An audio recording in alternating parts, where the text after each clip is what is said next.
You made a great statement earlier. When I was in the green room, I heard it. Yes, sir. Teams don't want to be picking top again. Like, I think you're referencing the Seattle Seahawks saying, Yes. hey, we don't want to be picking this high again. That's what Pete Carroll literally said to us on the 2nd of March when he called into this I've show. heard that from so many teams, so many coaches, not just this year, but in years past, where they say, look, we don't want to be picking top 5. We don't want to be picking top 10 again.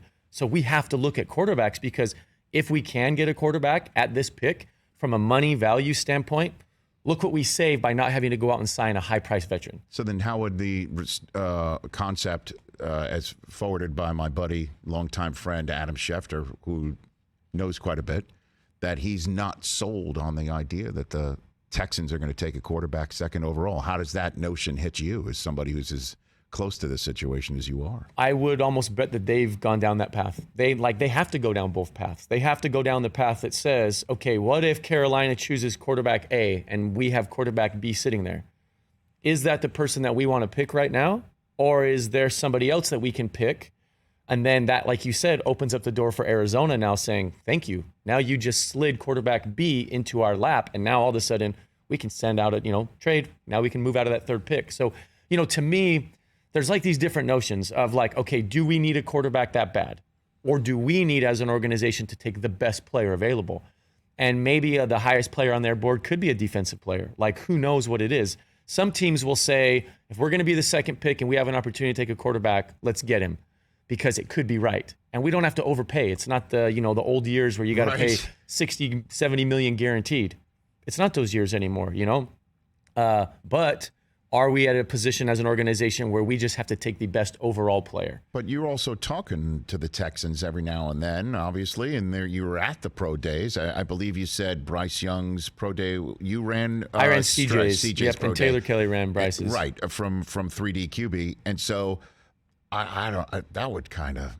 I know Will Anderson is really special. Now, that's the guy I'm thinking who would cause them to say choice B at a quarterback spot versus Will Anderson. Maybe we do one over the other. Teams like to talk to me about quarterbacks, Yes. and they like to ask about the quarterbacks. Tell me what he's like off the field. Tell me what he's like in the meeting rooms. Yes. Tell me what he was like training on the field. Talk about this, talk about that. Nobody's talking about here's what we're thinking. Do you ever ask, though? No, they always try to pin these things on me. They always try to pin like, all right, what do you mean? You're the general manager. Which guy? I'm like, no. What, between I'm the not, two guys that you're coaching? Happens all the time. Come on. Happens all the time.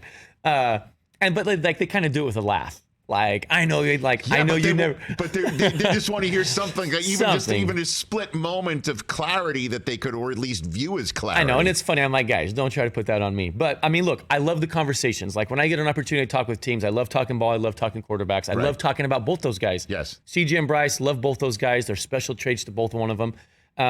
But the thing is no team ever says, here's what we're thinking.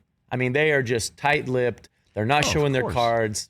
Yeah. Of course. Well, I mean, like McCown's not going to say, hey, I'll do you a solid. I'll tell one of your clients to what did he say to Stroud? Like, what did he say to Stroud? No, I heard it was right. It was to Bryce, right, or something like that. Somebody said Mike caught something. I think it was to Stroud. He's like, hey, when you come to Charlotte, is that what it was? I mean, look, here's the thing. Like, I'm sure Josh is such a good dude, right? And he's just, he's trying to like be cool, help the person feel comfortable, and like.